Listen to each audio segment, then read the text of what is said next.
മുട്ടിൽ മരമുറി കേസിൽ പിടിച്ചെടുത്ത 112 മരങ്ങളുടെയും മഹസ്സർ അന്വേഷണ സംഘം കോടതിയിൽ സമർപ്പിച്ചു. ബത്തേരി കോടതിയുടെ നിർദ്ദേശപ്രകാരം വീണ്ടും കണക്കെടുപ്പ് നടത്തിയതിന് പിന്നാലെയാണ് മഹസ്സർ സമർപ്പിച്ചത്. പിടിച്ചെടുത്ത മരങ്ങൾ വിട്ടു നൽകാനായി കേസിലെ പ്രതികളായ അഗസ്റ്റിൻ സഹോദരന്മാർ നേരത്തെ കോടതിയെ സമീപിച്ചിരുന്നു. മരങ്ങൾ ലേലം ചെയ്യാനുള്ള നടപടിയുടെ ഭാഗമായിട്ടാണ് വീണ്ടും കണക്കെടുപ്പ്. മരങ്ങളുടെ 800 കഷ്ണങ്ങളോളമാണ് കുപ്പാടിയിലെ ഡിപ്പോയിൽ സൂക്ഷിച്ചിരിക്കുന്നത്. മഹസ്സർ സമർപ്പിച്ചതോടെ മരങ്ങൾ ലേലം ചെയ്യാനുള്ള നടപടികളും വൈകാതെ ആരംഭിക്കും.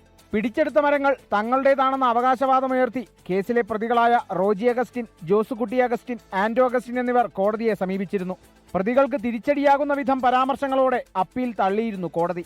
തടികൾ സർക്കാരിന്റേതല്ല എന്ന് തെളിയിക്കാൻ ഒരു കീറക്കടലാസ് പോലും ഹാജരാക്കാൻ പ്രതികൾക്ക് കഴിഞ്ഞില്ലെന്നായിരുന്നു അന്ന് കോടതിയുടെ പരാമർശം. മുട്ടിൽ മരമുറി കേസുമായി ബന്ധപ്പെട്ട് 36ഓളം കേസുകളുടെ കുറ്റപത്രങ്ങൾ ഇതിനോടകം കോടതിയിൽ സമർപ്പിച്ചിട്ടുണ്ട്. 24 വയനാട്.